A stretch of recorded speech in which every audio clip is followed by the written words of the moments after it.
अस्सलाम वालेकुम। बिस्मिल्लाहिर्रहमानिर्रहीम।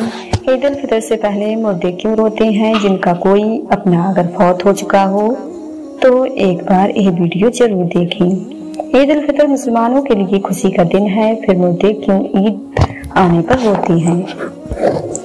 सवाल का पहला दिन ईद उल फितर है। नबी करीम सल्लल्लाहु अलैहि वसल्लम ने इस दिन की फजीलत के बारे में फरमाया, जब सवाल का पहला दिन होता है आसमानी मनादी निदा देता है, ऐ मोमिनो अपने तोहफे की तरफ दौड़ पड़ो। अमीरुल मोमिनीन अली इब्ने अबी तालिब रज़ियल्लाहु ताला अन्हु ने ईद उल फितर के एक खुतबा में इरशाद फरमाया, ऐ लोगों, यह दिन वो है जिसमें नेक लोग अपना इनाम हासिल करते हैं और बुरे लोग ना उम्मीद और मायूस होते हैं, और इस दिन की कयामत के दिन के साथ काफी शबाहत है। इसलिए घर से निकलते वक्त इस दिन को याद करो, जिस दिन कब्रों से निकालकर खुदा की बारगाह में हाजिर किए जाओगे। नमाज में खड़े होने के वक्त खुदा के सामने खड़े होने को याद करो और अपने घरों में वापस आते हुए उस वक्त को याद करो, जिस वक्त बहत में अपनी मंजिलों की तरफ लौटोगे। ऐ खुदा के बंदो, सबसे कम चीज जो रोजेदार मुर्दों और खवातीन को रमजान उल मुबारक के आखिरी दिन अता की जाती है, तो यह फरिश्ते की बसारत है जो सजा देता है, ऐ बंदे खुदा मुबारक हो, जान ले तुम्हारे पिछले सारे गुनाह माफ हो गए हैं। अब अगले दिन के बारे में होशियार रहना कि कैसे गुजारोगे। ईद उल फितर अपने आमाल और इबादत का इनाम हासिल करने का दिन है, इसलिए मुस्तहब है कि इस दिन बहुत ज्यादा दुआ की जाए, खुदा को याद में रहा जाए, बेपरवाही न की जाए और दुनिया और आखिरत की नेकी तलब की जाए। ईद उल फितर के दिन मुसलमानों के लिए दो बड़ी खुशियां हैं।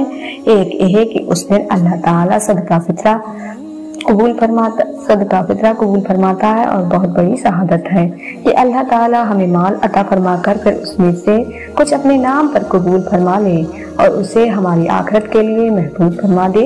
इसलिए ईद के दिन पहला काम सदकातुल फित्र अदा करना है।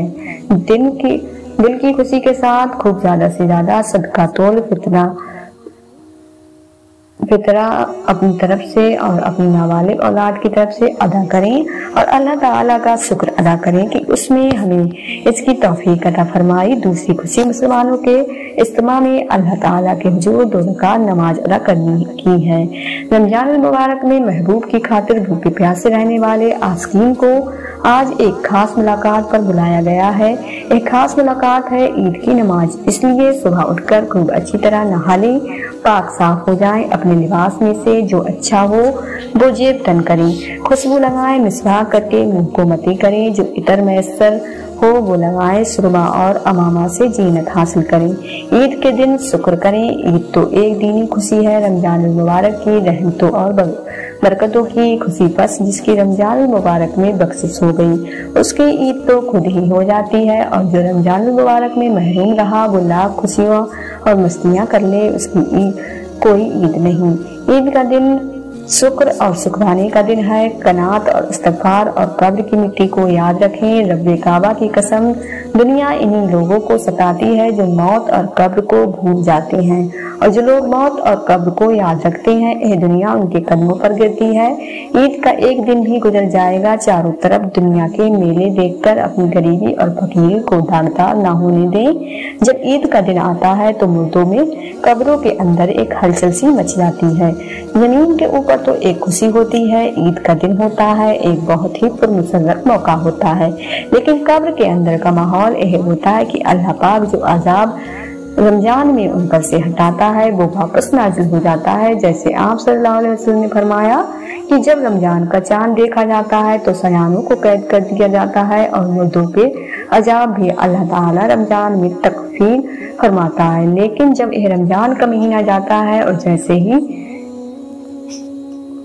सवाल का चांद नजर आता है तो फिर अल्लाह ताला फरमाता है कि उनको इस कैद खाने से निकाल दिया जाए और कैद से रिहा कर दिया जाए, तो इन सयादीन को आजाद कर दिया जाता है। और उसी के साथ कुछ मुर्दे ऐसे होते हैं जिनके ऊपर सिर्फ रमजान भर के लिए अजाब में तकफीर भी गई थी और रमजान ही में उनके ऊपर से अजाब को हटाया गया था।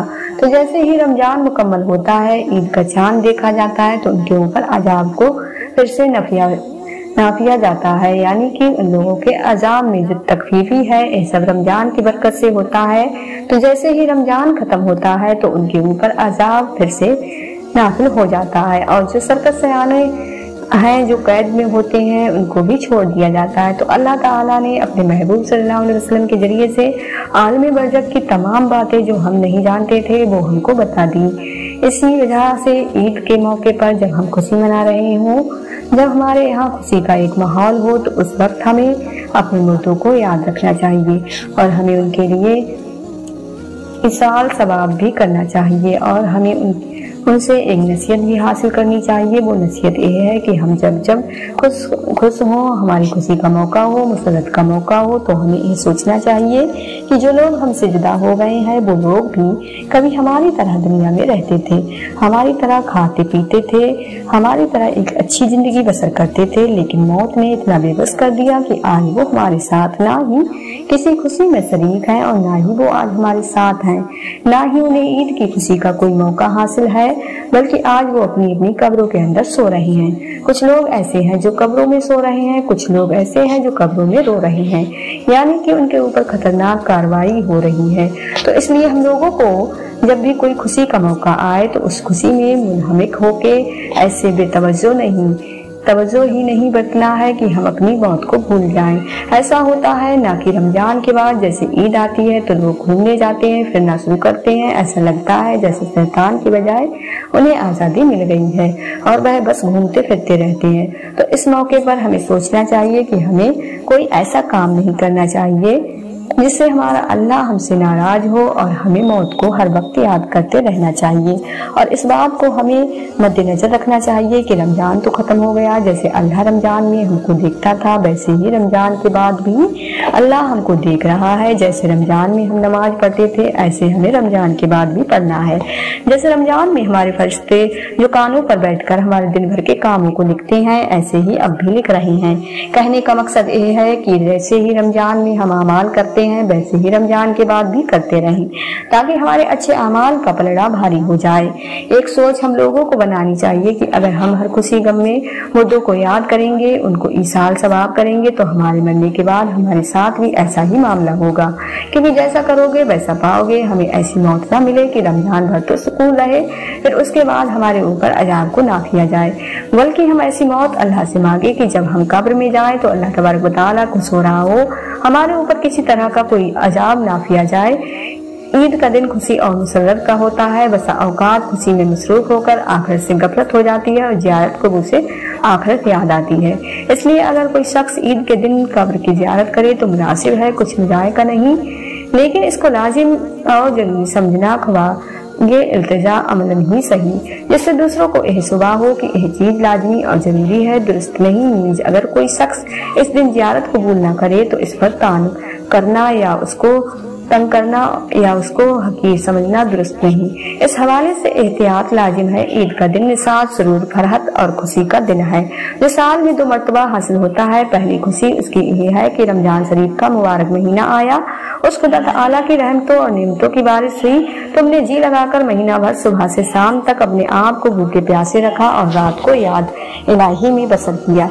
इसकी खुशी में रमजान मुबारक के खत्म होते ही यकम सवा का दिन तुम्हारे लिए फरहत खुशी का दिन मुकर्रर कर दिया गया और इस दिन को ईद उल फित्र कहते हैं। हदीस शरीफ में आया है कि जब ईद उल फित्र का दिन आता है फरिश्ते रास्तों पर खड़े हो जाते हैं और आवाज लगाते हैं, और मुस्लिमीन की जमात को तौफीक देता है, फिर इस पर सवाब अज़म अता फरमाता है। तुमने रमजान मुबारक की रातों में नमाज पढ़ने का हुक्म दिया और तुमने नमाज पढ़ी, तुमने दिन में रोजा रखने का हुक्म दिया, तुमने रोजा रखा, तुमने अपने रब के हुक्म की आतात की, अब इसका इनाम हासिल करो। जब नमाज ईद खत्म हो जाती है तो फरिश्ते आवाज लगाते हैं, खुश हो जाओ कि तुम्हारे परवरदिगार आलम ने तुम्हारी मग़फ़िरत फरमा दी, अब तुम खुशी खुशी अपने घरों को लौट जाओ। इसलिए इस दिन को इनाम कराम का दिन कहते हैं। जब नबी करीम सल्लल्लाहु अलैहि वसल्लम मक्का मुकर्रमा से हिजरत करके मदीना मुनव्वरा पहुंचे तो अहले मदीना साल में 2 मेले करते थे। जब हुजूर अक़दर सल्लल्लाहु अलैहि वसल्लम ने दरियाफ्त फरमाया एक क्या है, उन्होंने अर्ज किया या रसूलुल्लाह सल्लल्लाहु अलैहि वसल्लम, जमाना जाहिल में हम इन अयाम में खुशी मनाते थे। हुजूर अक़दर सल्लल्लाहु अलैहि वसल्लम ने इरशाद फरमाया खुदा ताला ने इनके इवज़ इनसे बेहतर दिन खुशी منانے کے لیے تمہیں عطا فرمائے، ایک عید الفطر اور دوسرا عید الاضحیٰ۔ عید کے دن 2 رکعت نماز واجب ہے۔ جن لوگوں پر جمعہ کی نماز فرض ہے انہیں پر عید کی نماز واجب ہے، اور جو شرطیں جمعہ کی نماز کی ہیں وہی عید کی نماز کی ہیں، مگر عیدین میں نماز کا خطبہ نماز کے بعد پڑھایا جاتا ہے، اور خطبہ کا پڑھنا اور سننا سننے مقطع ہے۔ عید کی نماز کے لیے اذان اور تکبیر نہیں، بلکہ آفتاب بلند ہونے کے بعد سب مسلمان ایک جگہ جمع ہوں، جب سب جمع ہو جائیں تو امام ان کو 2 رکعت نماز پڑھائے، اور ہر ایک رکعت میں 3 جائز تکبیر کہی جائے۔ ان جائز تکبیر کا کہنا امام اور مقتدی دونوں پر واجب ہے۔ اس کے بعد امام منبر پر کھڑے ہو کر خطبہ پڑھے۔ اب بات یہ ہے کہ عید تمام جیتے جاگتے انسانوں کے لیے تو خوشی کا باعث ہے، لیکن مردے کیوں چاہتے ہیں کہ کبھی عید نہ آئے؟ ہم لوگ تو عید کی خوشی منا رہے ہوتے ہیں، لیکن مردے عید آنے کا غم مناتے ہیں۔ کچھ مردے ایسے ہیں جو عید کے آنے پر بہت دکھ میں آ جاتے ہیں اور بہت مصیبت ان کے اوپر آنے والی ہوتی ہے، اور اس وجہ سے وہ لوگ بہت زیادہ پریشان ہوتے ہیں۔ جب ہم لوگ ادھر ادھر شاپنگ کر رہے ہوتے ہیں، گھوم رہے ہوتے ہیں، ہم لوگوں کو عید آنے کی خوشی ہوتی ہے کہ عید جلدی آ جائے، لیکن مردوں کو عید آنے کا دکھ ہوتا ہے۔ آپ صلی اللہ علیہ وسلم نے ارشاد فرمایا کہ اگر کوئی انسان رمضان کے مہینے میں انتقال کرتا ہے تو اس کے اوپر عذاب نہیں ہوتا، اور قبر میں اس سے سوال و جواب نہیں کیے جاتے، چاہے وہ کتنا بھی گناہگار بندہ کیوں نہ ہو۔ رمضان میں انتقال اس کا ہو جائے تو رمضان کے مہینے کی برکت اس کو ہی ملتی ہے کہ رمضان بھر اس سے نہ سوال جواب ہوتے ہیں، نہ ہی رمضان بھر اس کے اوپر عذاب نافیہ جاتا ہے۔ اور جیسا کہ حدیث پاک کا مفہوم ہے کہ قبر کے اندر مردے کے لیے جہنم کی کھڑکی کو کھول دیا جاتا ہے، اور وہ مردہ قبر کے اندر جہنم کی تپش کو محسوس کرتا ہے، تو جو گناہگار مردے ہوتے ہیں وہ اس طرح سے جہنم کے عذاب کو اور گرمی کو قبر کے اندر محسوس کرتے ہیں۔ لیکن جب رمضان کا مہینہ آتا ہے تو آپ صلی اللہ علیہ وسلم نے ارشاد فرمایا کہ جب رمضان کا چاند دیکھا جاتا ہے تو جنت کے دروازوں کو کھول دیا جاتا ہے، جہنم کے دروازوں کو بند کر دیا جاتا ہے، قبر سے عجبہ کو اٹھا لیا جاتا ہے، اور اللہ تبارک و تعالیٰ کی رحمتوں کا نزول ہوتا ہے۔ یہ ساری چیزیں ہوتی ہیں تو جو مردہ ہوتا ہے اس کی بڑی راحت ملتی ہے۔ رمضان کے آنے سے مردہ بڑا خوش ہوتا ہے کہ ہمارے اوپر سے عذاب اٹھا لیا گیا، تو جو قبر کے اندر ہمارے لیے جہنم کے دروازے کھلے ہوئے تھے وہ دروازے بند کر دیے گئے، تو وہ مردہ بڑی راحت محسوس کرتا ہے۔ اب سوال یہ پیدا ہوتا ہے کہ جن لوگوں کے اوپر سے اللہ تعالیٰ نے رمضان میں عذاب ہٹا لیا تو عید کے بعد ان کے اوپر عذاب نافیہ نہیں، کچھ مردے تو ایسے اوپر عذاب نافیہ کا مہینہ ختم ہوتا ہے فوراً ہی اس طرح سے عذاب شروع ہو جاتا ہے جیسے پورا سال وہ لوگ قبر میں سزا اور عذاب بھگت رہے تھے، عذاب میں وہ لوگ پھر ملوث ہو جاتے ہیں، گرفتار ہو جاتے ہیں۔ بعض علماء فرماتے ہیں کہ جب کوئی انسان رمضان کے مہینے میں انتقال کرتا ہے اور اسے قبر میں سوال جواب نہیں ہوتے، اور جب ایک مرتبہ اللہ تعالیٰ کسی کے اوپر سے عذاب کو اٹھا لے تو پھر وہ دوبارہ ان پر عذاب نازل نہیں کرتا، بشرطے یہ کہ اس کے لیے کوئی ثواب کر رہا ہو یا مغفرت کی دعا کر رہا ہو۔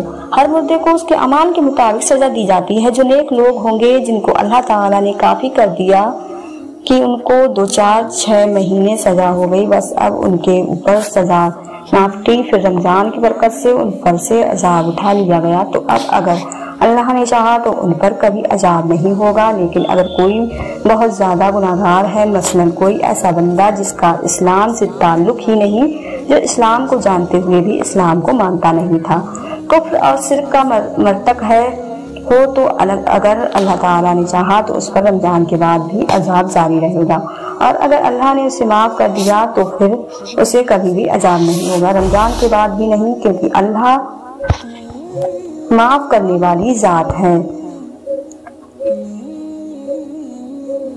اس کی رحمت سے کبھی مایوس نہیں ہونا چاہیے۔ پیارے دوستو، جب رمضان کا مہینہ ختم ہوتا ہے تو رمضان کی برکت بھی ختم ہو جاتی ہے، شیطان کو قید سے رہا کر دیا جاتا ہے، مردوں پر سے رحم کا معاملہ ختم ہو جاتا ہے، جہنم کے دروازے جو بند تھے رمضان میں وہ رمضان کے جانے سے کھول دیے جاتے ہیں، جنت کے دروازے خود اللہ تعالیٰ بند فرما دیتا ہے۔ ان سب باتوں کا مردوں کو علم ہوتا ہے کہ کب رمضان شروع ہو رہا ہے اور کب ختم، تو رمضان کے جانے سے اہل قبور یہ سوچتے ہیں کہ اب رمضان جا رہا ہے اور پھر عید جیسے ہی آئے گی اس کے بعد ہم پر عذاب को फिर से ना किया जाएगा, जिसकी वजह से वो गमगीन हो जाते हैं और रोते हैं। रमजान भर तो मरहमीन की ईद होती है कि उन पर कोई अजाब नहीं होता। हम लोग रमजान के आखिरी असरे में जब अपनी मगफिरत की दुआएं अल्लाह रब्बुल आलमीन से करते हैं तो फिर हमें अपने मरहमीन के लिए भी ज्यादा से ज्यादा इसाल सवाब करना चाहिए, और सिर्फ अपने ही मरहम के लिए नहीं बल्कि तमाम मोमिना मुस्लिम और मुस्लिमा में बिन जुमला कहा करें कि जो भी मुसलमान इस दुनिया से रुखसत हो चुके हैं, अल्लाह तबारक व तआला इन तमाम लोगों की मग़फ़िरत फरमाए